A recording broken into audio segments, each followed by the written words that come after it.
Yes, welcome to Back to Where Canaries Walk. Canaries have got liftoff at Coventry. On this week's episode, we are reviewing the transfer window now it is closed and discussing that famous win at Coventry. Welcome to Where Canaries Walk.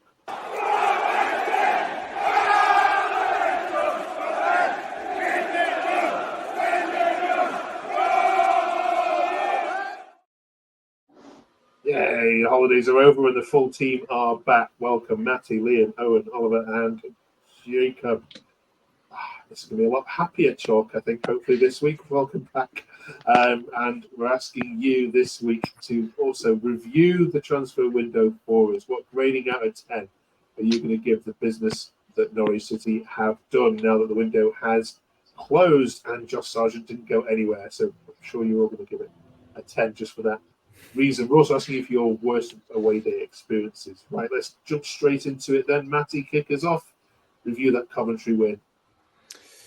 Yeah, pretty good. I don't want to say it's very, very good because we didn't maybe quite test their keeper enough. But as an away day, I'm being very picky there. As an away day goes and as an away day win, really, really satisfying. Dominated the ball again, just like on last Tuesday night at Palace. So the fact that we kind of, shown those steady signs of progression, and we've been on the front foot in games and we've controlled games, and then we finally got that first 3 points. And a clean sheet, it's really, really encouraging.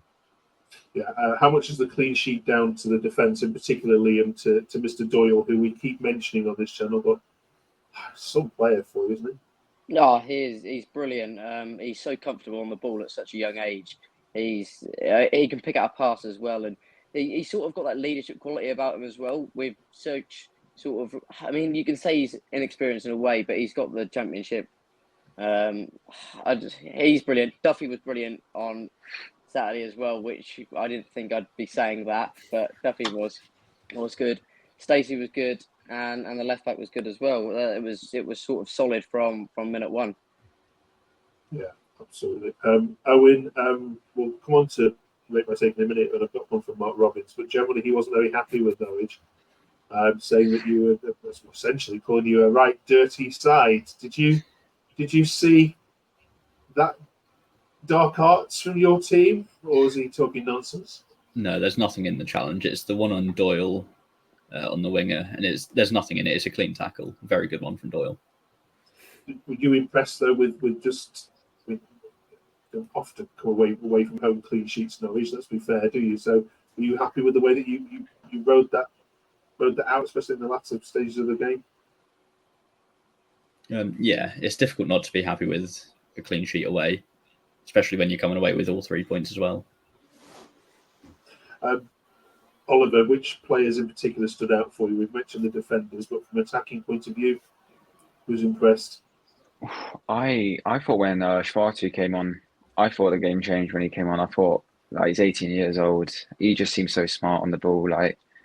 His turning, his touch, his awareness. It just he's such a promising player, and I thought he really changed the game when he came on. And so did Sleman when he came on. I thought he was so physical in the midfield. So yeah, impressing with him.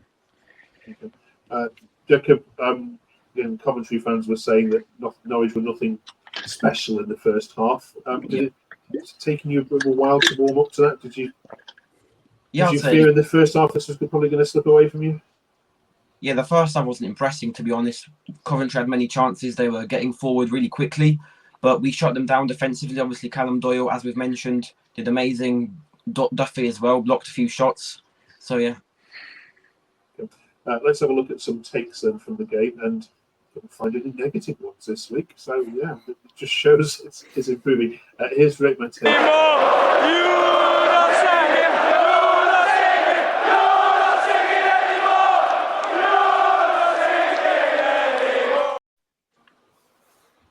Okay, Matty, you can take Thomas's one. Oscar Schwartu and Slimane looked a class above when they came on. Hate to say it, but Oscar looks far better than your big money signing.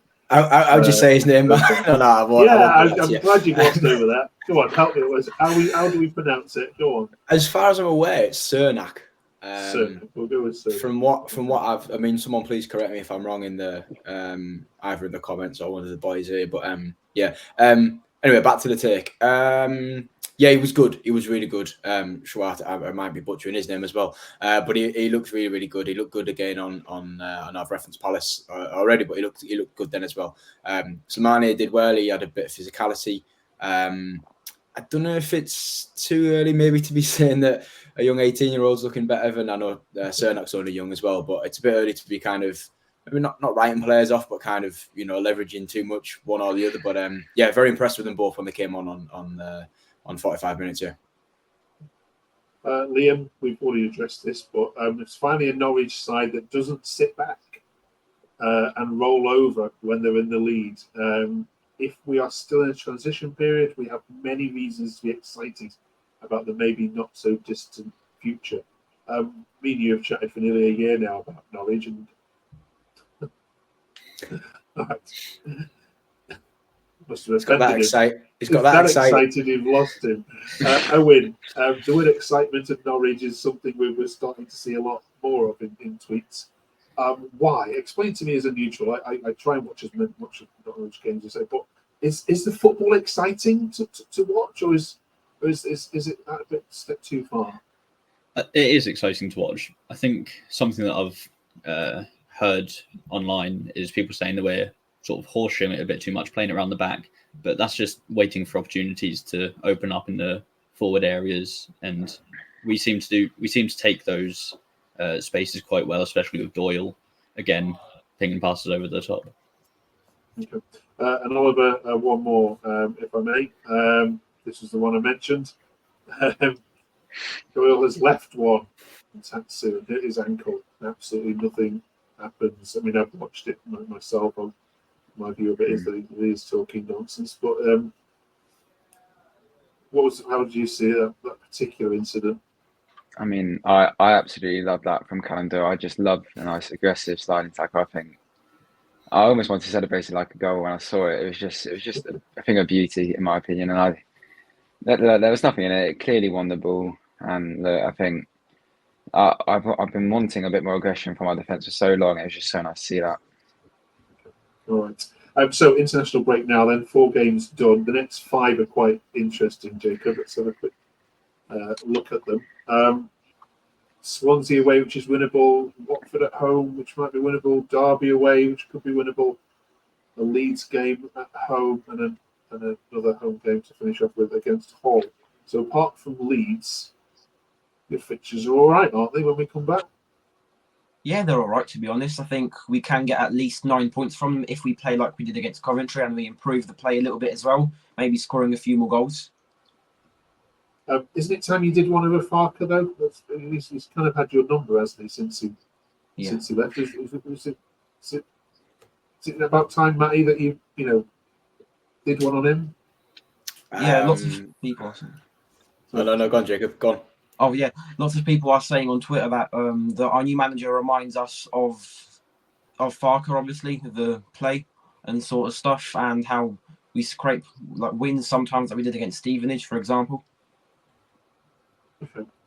Not nice hair. We'll have a look at the transfer window in a second. But Matty, how many points do you expect at the next 5? Looking at those.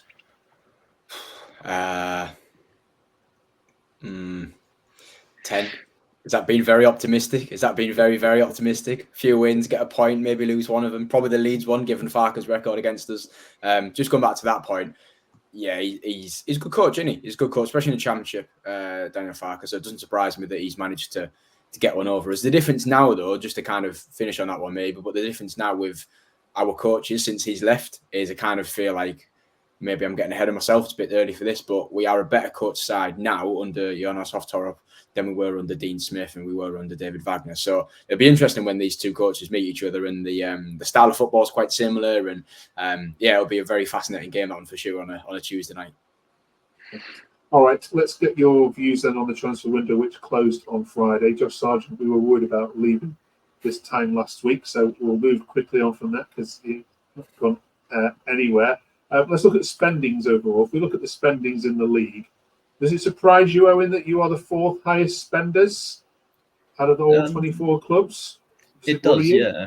We've been told for the past couple of years that we haven't got much money in the bank, and there's a big black hole taking up whatever we're bringing in from player sales. So to be spending, 30 odd million, quite a lot for us, and a lot more than I expected us to be spending. If we look at the balance sheet though, in terms of money recouped as well, you can see you drop down to 16th there. So you are in the positive. You are in the nearly €8 million in the black there, which is positive. That's only because of obviously big sales for big players of Oliver. Financially, do you worried yourself that Norwich are a club that haven't had much money, yet you are the fourth? I'll say it again: you are the fourth highest spenders in the division. I mean, my particular impression was we didn't have much money. I mean, even when we sold Sarah, I believe we weren't getting like whatever the fee was for him up front. It was like it's coming over like installments. So, I mean, am I worried that? I wouldn't particularly say so. Actually, I think the investments we've made this summer have been actually quite smart compared to last summer where we bought all the old boys. So I would say for now I'm actually quite calm. Okay. Let's have a look at your arrivals then, and let's spell it out. Sunak, €11 million. Forsen, who's been amazing at Jakob so far, certainly in your reviews on this channel. Padoba, Schwartz, who you've already mentioned. And then the loans, Doyle, Slimane. So, despite having spent quite a bit, you have brought in some quality here, haven't you, Jacob? Yeah, I think KD Gordon looks exciting, to be honest. He made his debut against us in the Carabao Cup in 2021, so it's good to see him here now. And Sarnak needs to settle, I think.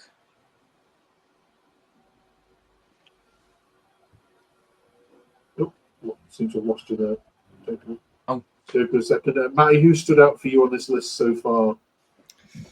Yeah, we've obviously touched on Schwarte and Doyle. Doyle. I don't like the term Rolls Royce, but he is a bit of a Rolls Royce. I'll permit it on this occasion. But Cordoba did well when he came on yesterday. But the one I want to give a bit of a shout out is Creseni. I thought he's looked pretty decent whenever he's played. He was, he's come in and there's maybe a little bit less pressure because we haven't spent big money on him.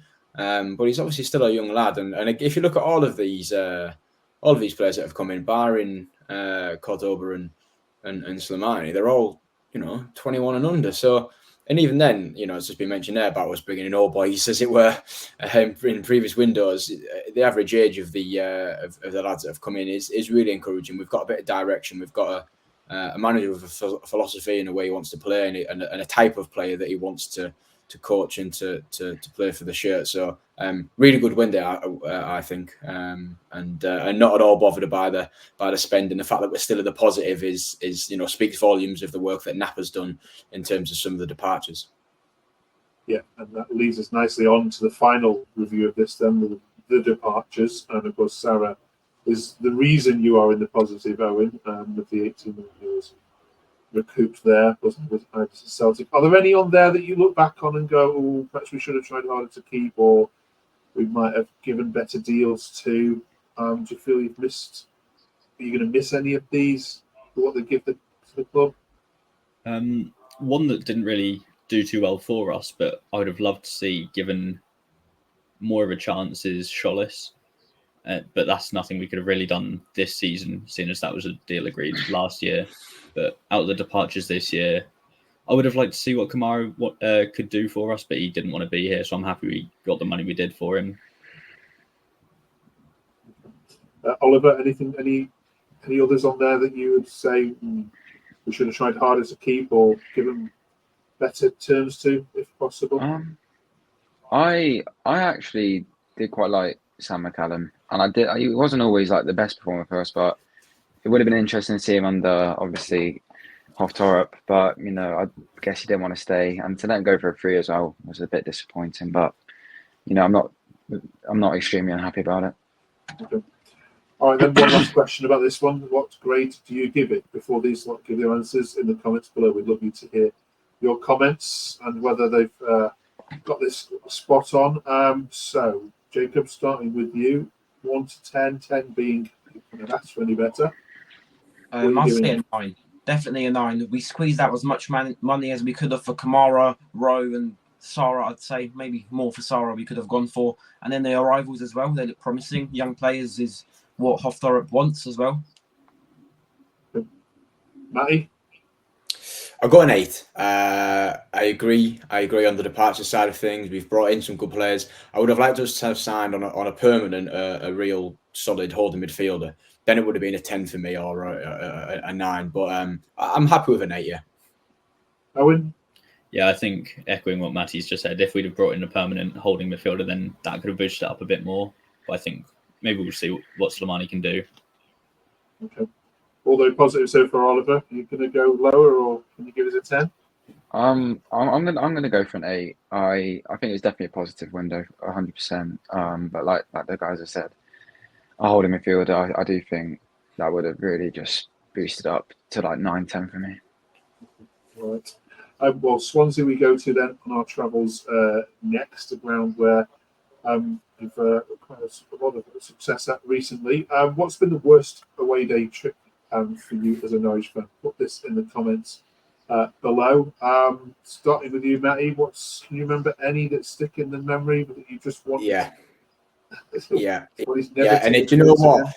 The game itself, I think it was January 2020. We got beat by Man United 4-0. It was back when I was living up north, and there's a carpool of us that go to games regularly. Not only did we get tonked at Old Trafford, but my mate's car broke down on the way home.